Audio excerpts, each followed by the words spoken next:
नमस्कार, खुश रहिए बेटिया. I am Dr. Anchit and today we are going to learn about upper motor neuron and lower motor neuron lesions in the body.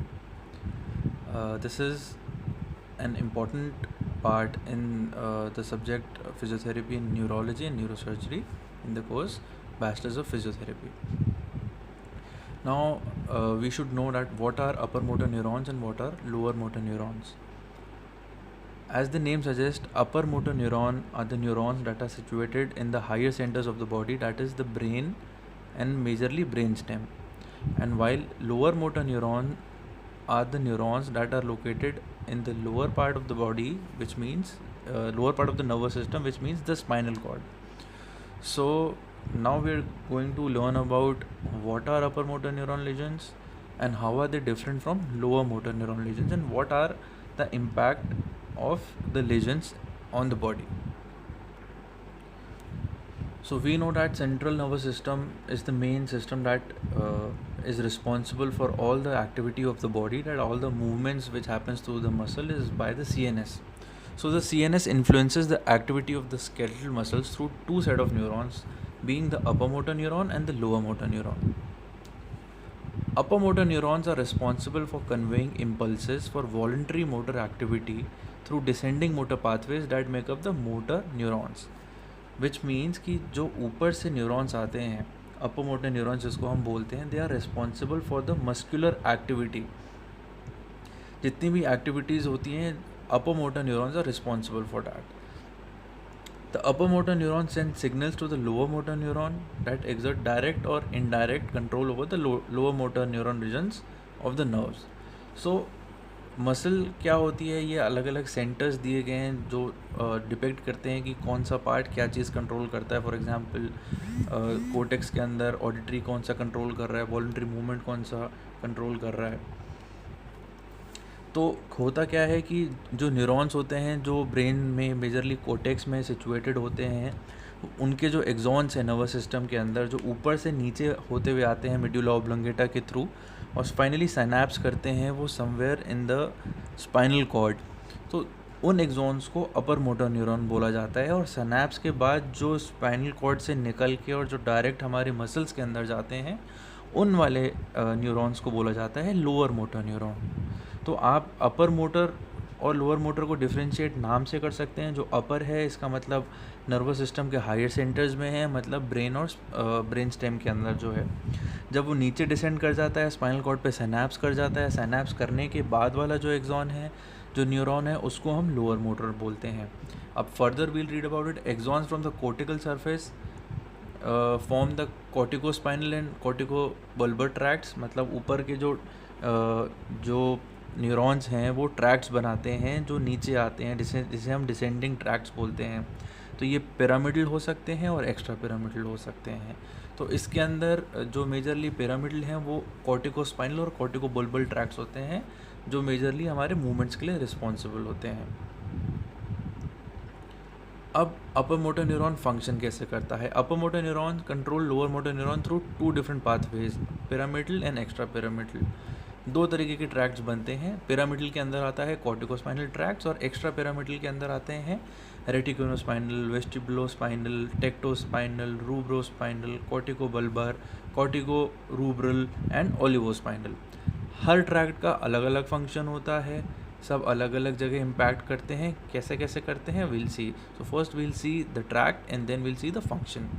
तो सबसे पहला जो कॉर्टिको पिरामिडल ट्रैक्ट है इसका फंक्शन क्या होता है, ये हमारे अल्फ़ा और गामा मोटर न्यूरॉन्स को डायरेक्ट करता है.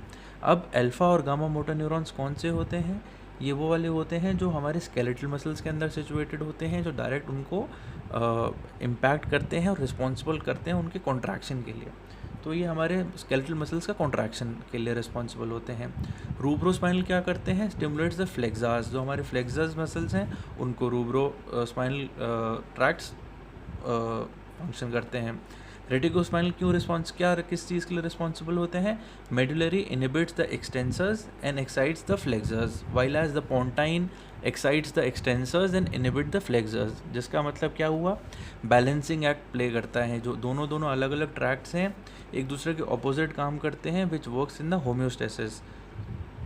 वेस्टिबुलोस्पाइनल ट्रैक्ट क्या करता है, doesn't effect the upper limb but helps positioning the head and the neck in response to the body tilting. और लोअर लिम्ब में क्या करता है, स्टिमुलेट्स द एक्सटेंसार्स। टेक्टिकोस्पाइनल क्या करता है, control the head and neck and eye movement. तो अब हम देख सकते हैं ये डिसेंडिंग कॉर्टिकोस्पाइनल ट्रैक्ट है, ऊपर से दिखा रखा है हमारे कोटेक्स से जो एक्सॉन है वहाँ से उसका ट्रैक्ट कैसे कैसे डिसेंड करता है। सबसे पहले प्राइमरी मोटर कॉर्टेक्स एरिया से आता है एक्सॉन, नीचे मेडुला ऑब्लंगेटा के थ्रू नीचे होते हुए सर्वाइकल कॉर्ड के नीचे लंबर तक पहुँचता है, वहाँ पे साइनैप्स करता है और वहाँ पे चला जाता है ये स्केलेटल मसल के अंदर। अब अपर मोटर के अंदर जब लीजन हो जाता है तो क्या क्या होता है, अब हमको समझने की ज़रूरत है कि अपर मोटर न्यूरॉन में जब लीजन होगा तो क्या होगा।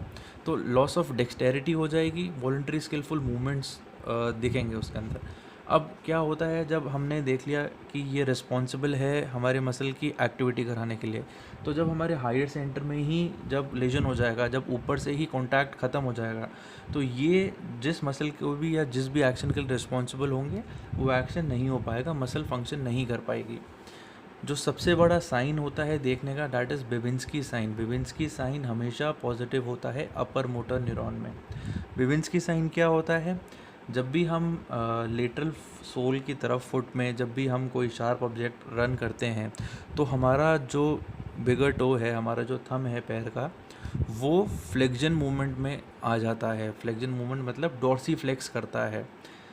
अगर वो डॉर्सी फ्लेक्स कर रहा है तो इसका मतलब बेबिंस्की पॉजिटिव है। नॉर्मल सिनेरियो में जो बिग टो है वो नीचे की तरफ जाएगा और ऊपर की तरफ नहीं आएगा, लेकिन जब अपर मोटर न्यूरॉन लीजन होता है तो वो ऊपर की तरफ आता है, which is the most significant sign telling that lesion is upper motor neuron legion.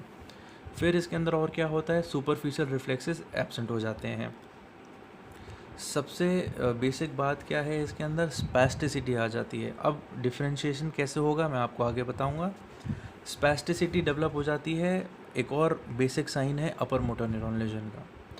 Hyper reflexia हो जाएगा डेफिनेटली, जब स्पैज़म बढ़ जाएगा तो हाइपर रिफ्लेक्सिया हो जाएगा। स्यूडोबल्बर पैल्सी भी इसके अंदर बहुत ज़्यादा दिखती है, पता चलता है कि अपर मोटर न्यूरॉन का साइन है। अब स्यूडोबल्बर पैल्सी क्या होती है, pseudobulbar palsy is difficulty in speaking, eating, swallowing, तो it results from upper motor neuron lesion. अब इसका जो दूसरा होता है लोअर मोटर न्यूरॉन लीजन, उसमें क्या होता है, तो अब हमने पढ़ लिया जब हायर सेंटर्स हमारे इंटैक्ट हैं, लेकिन जो हमारे लोअर सेंटर्स हैं जो स्पाइनल कॉर्ड से लेते हैं, जो हमारे स्केलेटल मसल्स के अंदर जाते हैं, अगर उन ट्रैक्ट्स के अंदर कहीं लीजन हो जाता है तो उसमें क्या क्या होता है। तो इसमें all voluntary movements dependent upon excitation of lower motor neuron is by upper motor neuron. So these are the only neurons that innervate the skeletal muscle fibers. They function as the final common pathway, the final link between the CNS and the skeletal muscles. तो ये एक तरीके का bridge है जो हमारे brain से और हमारे मसल को कंट्रोल करता है। तो अगर वो ब्रिज ही ब्रेक हो जाए तो क्या होगा, सारे एक्टिविटीज़ हमारी रुक जाएंगी, डिस्ट्रॉफी हो जाएगी, डिसयूज एट्रॉफी हो जाएगी इसके अंदर। The motor components of the cranial nerve nuclei, जो सारी चीज़ों के लिए रिस्पॉन्सिबल होता है, वो ब्रेक हो जाएगा। लोअर मोटर न्यूरॉन के अंदर क्लासिफिकेशन क्या क्या है, ये अल्फा मोटर न्यूरॉन्स इनर्वेट करते हैं एक्स्ट्रा फ्यूजल मसल फाइबर को, जो सबसे ज़्यादा होते हैं, और जो गामा वाले होते हैं वो इनर्वेट करते हैं इंट्राफ्यूजल मसल फाइबर को, जो सेंसरी कंपोनेंट बनाते हैं उनका, तो मसल स्पिंडल के अंदर काम करते हैं ये। अब जब लोअर मोटर न्यूरॉन का लीजन होगा तो जैसे उसमें स्पैस्टिसिटी हो रही थी, लोअर के अंदर उल्टा होगा, फ्लैसिडिटी होगी, मसल एट्रोफी हो जाएगी। एट्रोफी क्यों होगी, जब मसल के पास कोई एक्शन ही नहीं आएगा, कोई सिग्नल ही नहीं आएगा काम करने के लिए, तो मसल काम ही नहीं करेगी। जब वो काम ही नहीं करेगी तो धीरे धीरे एट्रोफी के अंदर चली जाएगी, जिसको हम बोलेंगे डिसयूज एट्रोफी। और मसल हाइपोटोनिसिटी हो जाएगी। हाइपोटोनिसिटी क्यों हो जाएगी कि जब हमारे ट्रैक्ट जब हायर सेंटर से हमारे पास कोई कनेक्शन ही नहीं है तो टोन कंट्रोल करने का मेथड चला जाएगा, तो जिसकी वजह से जो टोन है मसल की वो बहुत लो हो जाएगी। और फैसिकुलेशंस होंगे। फैसिकुलेशंस क्या होते हैं, जो अनकंट्रोल्ड मूवमेंट्स होते हैं, ऑटोमेटिक मूवमेंट्स होते हैं, वो होंगे। किस वजह से होंगे, जब ऊपर से कॉन्टैक्ट आ रहा है और नीचे से कॉन्टैक्ट जब उसका चला जाता है तो कई बार अचानक कोई सिग्नल आते हैं जिसको मसल कंट्रोल नहीं कर पाती, तो हल्के हल्के उनके अंदर कभी कभी सडन ऑटोमेटिक कॉन्ट्रैक्शंस होते हैं, जिसको फैसिकुलेशन बोला जाता है।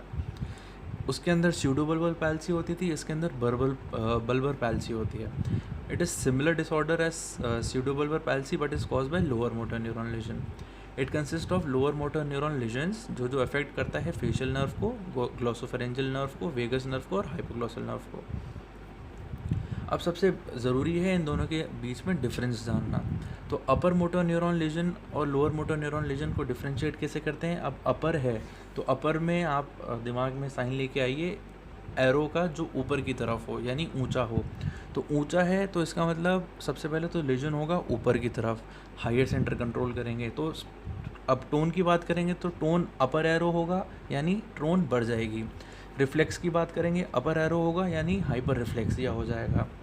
इसके अंदर अपन स्पैज़म की बात करेंगे तो एरो ऊपर है तो स्पैस्टिसिटी बढ़ जाएगी. फेसिकुलेशंस की बात करेंगे तो वो इसके अंदर बढ़ जाएंगे, मतलब होंगे ही नहीं.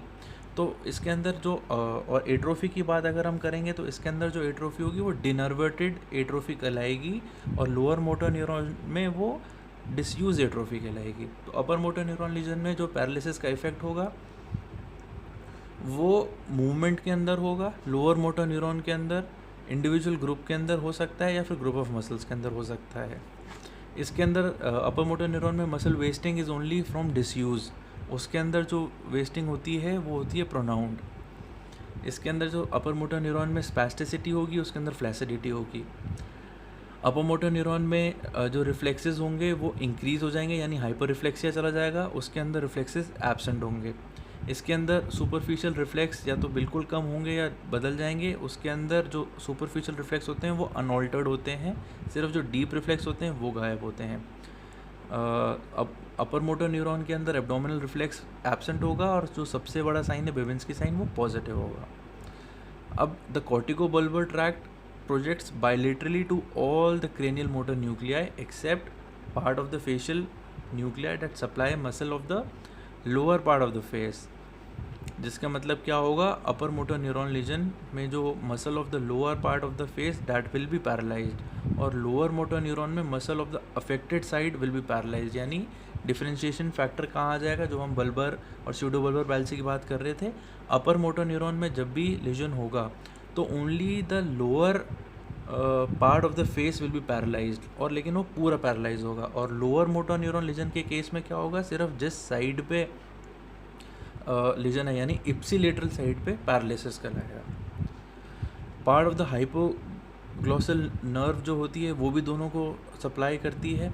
तो इसमें क्या होगा, अपर मोटर न्यूरॉन लीजन के अंदर जो टंग होगा that will deviate to the side opposite to the lesion यानी दूसरी कॉन्ट्रालेटरल साइड चली जाएगी. और लोअर मोटर न्यूरॉन लीजन के अंदर क्या होगा, जो टंग है वो साइड ऑफ द लीजन यानी इप्सिलेटरल साइड में जाएगी. So this was about upper motor neuron legion and lower motor neuron legion. Now इसके नेक्स्ट क्लास में हम पढ़ेंगे कि इनको जब भी लीजन होता है हमने डिफ्रेंशिएट कर लिया किस तरीके से होता है. अपर मोटर न्यूरॉन में जो मेजर साइन है याद करने वाला अपर एरो है, लोअर मोटर के अंदर नीचे का एरो है. तो अपर है तो सारी चीज़ें बड़ी भी आएंगी इसके अंदर, स्पैज़म बढ़ा हुआ होगा, टोन बड़ी हुई होगी, रिफ्लेक्सेस बड़े हुए होंगे. लोअर मोटर के अंदर टोन ख़त्म हो जाएगा यानी फ्लैसिडिटी के अंदर चला जाएगा, रिफ्लेक्सेस ख़त्म हो जाएंगे, डीप रिफ्लेक्सेस सुपरफिशियल रिफ्लेक्स ही सिर्फ प्रेजेंट होंगी, टोनिसिटी कम होगी. इसके अंदर जो एट्रोफी है वो डिसयूज एट्रोफी होगी. फेशियल पैल्सी की बात करते हैं, बल्बर स्यूडोबल्बर पैल्सी की बात करते हैं तो अपर मोटर न्यूरॉन लीजन के अंदर सिर्फ lower part of the face paralyse होगा, while lower motor neuron lesion के अंदर हाफ साइड पैरालाइज होगा जिस साइड इफेक्टेड है. अब नेक्स्ट क्लास में ट्रीटमेंट पढ़ेंगे हम कि जब अपर मोटर न्यूरॉन लीजन होता है यानी जब स्पैस्टिसिटी होती है तो उसको किस तरीके से ट्रीट करते हैं, और जब लोअर मोटर न्यूरॉन लीजन होता है यानी फ्लैसिडिटी होती है तो उसको कैसे ट्रीट करते हैं. इस क्लास के चलते आपको कोई भी प्रॉब्लम हो, कोई चीज़ समझ नहीं आई हो तो आप कमेंट कर सकते हैं, आपका जो प्रॉब्लम है वो सॉल्व कर दिया जाएगा. Thank you so much, have a good day.